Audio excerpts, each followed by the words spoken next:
Good morning, everyone. And we are going to talk about the intermediate dashboard here at the Boring Bull. Again, this is a continuation of our educational series, try to help folks understand what's going on at the Boring Bull website.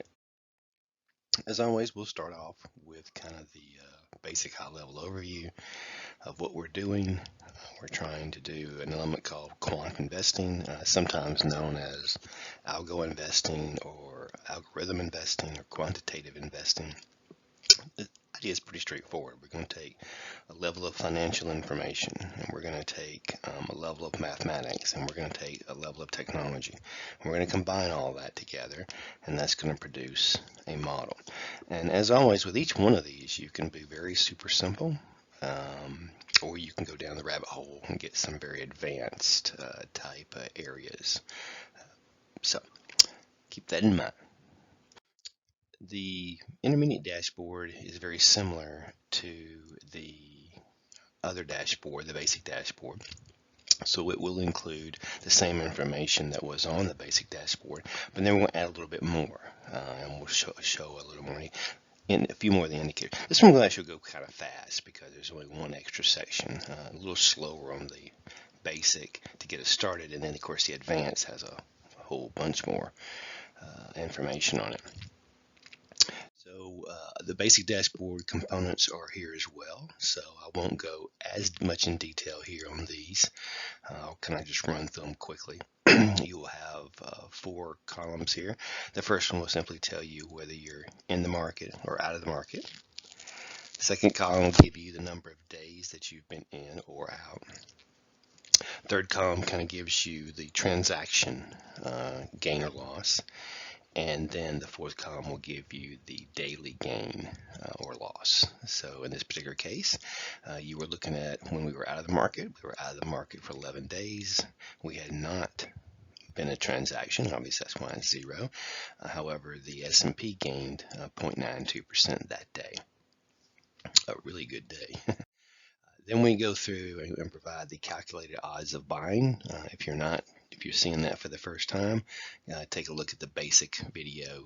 It gives you a lot more detail on how we actually calculated that. Obviously, the hint of Monte Carlo simulation. Anyway, so it'll kind of give you a generic odds of a buy or a sell, depending on whether we're in or out of the market. All right, here's the new section that's on the intermediate dashboard. 4 columns again. We start with the actual indicator. Okay, so in this case, our indicator is at 54.30. We include our buy and sell points. So remember, in this case, we were out of the market, so we want to buy. So that means we got to get down to 40.1. in this particular example. So we're not there yet, but it also kind of gives you this flavor of an idea if we're close or not. In this case, it looks like we're pretty much right in the middle.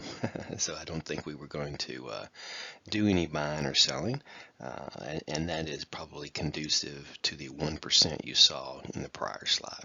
Makes sense. Second column gives us the year-to-date model ROI.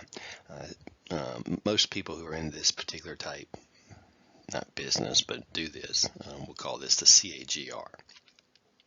And right now we're at 0% for the year. Our average is 48.84. The S&P, the third column, of course, is going to give us the year-to-date S&P return on investment. Obviously, that's kind of our benchmark. Over the last 33 years, it's averaged right around 9%. And so far this year, they're down 2.63. Again, a quick look, a quick reference of trying to get a feel for, are we doing better? Are we doing worse? And then, of course, the last component is our volatility indicator. It's at 18.41. That lets you kind of know from a pivot point perspective, we're under the 24 bar. That means our volatility is fairly stable. We're not seeing a high degree of change when it comes to the VIX. Finally, again, we repeat our kind of our user guide, or our guide that says, kind of where we are. It kind of gives you a brief description of it. So this is also included on the intermediate dashboard. Okay, that's it. I knew this one would be a little slow, faster, just because there is only one more element of information that's there. Make sure you check out the basic and the advanced ones. They're a little more in detail. Okay, so we'll end the video as always. This is don't take this as advice or follow it without understanding there's enormous risk in doing things like this. We're using leverage, so there's a high degree chance of losing money very quickly. Of course, the opposite is true as well. All right, we'll let this one go. We'll talk to you guys later.